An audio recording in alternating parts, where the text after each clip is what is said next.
So hey guys, this is Deep. So guys, मैंने इतने दिनों से वीडियो नहीं डाला था क्योंकि मेरी फ़ोन की स्टोरेज जो थी वो काफ़ी ज़्यादा भर गई थी। तो मैंने उसके लिए वो OTG केबल लिया था, जिससे मैंने अपना सारा का सारा डेटा ट्रांसफ़र कर दिया था हार्ड डिस्क में। तो मैंने वो OTG केबल लिया। और आज का जो टॉपिक है वो हम मॉनेटरी और फिस्कल पॉलिसी के ऊपर पढ़ने वाले हैं, इकोनॉमिक्स में। तो चलिए देखते हैं कैसे होता है वो टॉपिक।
सो गाइस, हम देखते हैं कि यहाँ पे हमने टॉपिक चूज़ किया मॉनेटरी एंड फिस्कल पॉलिसी। तो यहाँ पे गवर्नमेंट्स के जितने भी मॉनेटरी पॉलिसीज़ होते हैं, फिस्कल पॉलिसीज़ और explain the types of budget. तो फिस्कल पॉलिसी क्या है, मतलब रेगुलेट जो टैक्सेस और स्पेंडिंग क्या है गवर्नमेंट्स की, मतलब गवर्नमेंट कितना खर्चा कर रही है और जो भी इनकम है जो हम कंज्यूम कर रहे हैं, कंज्यूमर्स इनकम कमा रहे हैं, वो टैक्स के रूप में कितना दे रहे हैं गवर्नमेंट को। तो इसका फिस्कल पॉलिसी होता है। और जो बजट है यानी बैलेंस बजट यानी tax revenues is equal to government spending. तो इसका डिफरेंस किया गया है रेवेन्यू और स्पेंडिंग से रिलेटेड और टैक्स से रिलेटेड। सरप्लस बजट मतलब अगर गवर्नमेंट के रेवेन्यूज ज़्यादा है उनके स्पेंडिंग से, तो उसको सरप्लस बजट बोलते हैं। और अगर गवर्नमेंट के रेवेन्यूज़ कम है स्पेंडिंग से, यानी स्पेंडिंग ज़्यादा है, तो वो डेफिसिट बजट हो गया। तो एक सिंपल सा मॉनेटरी फिस्कल पॉलिसी का एक कॉन्सेप्ट था जो यहाँ पे हमने देखा है।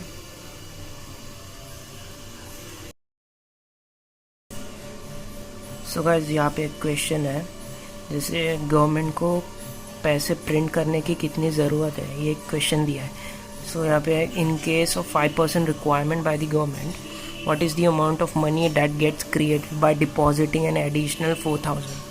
तो यहाँ पे डिमांड देखी जा रही है गवर्नमेंट को 5% की, कि हमें 5% पैसे क्रिएट करने की ज़रूरत है, मतलब मनी जो भी पैसा प्रिंट होगा वो गवर्नमेंट यूज़ करेगी तो ये 5% कैसे डिसाइड किया गवर्नमेंट ने? ऐसे डिसाइड किया कि कितनी ज़रूरत है हमें गवर्नमेंट को प्रिंट करने की।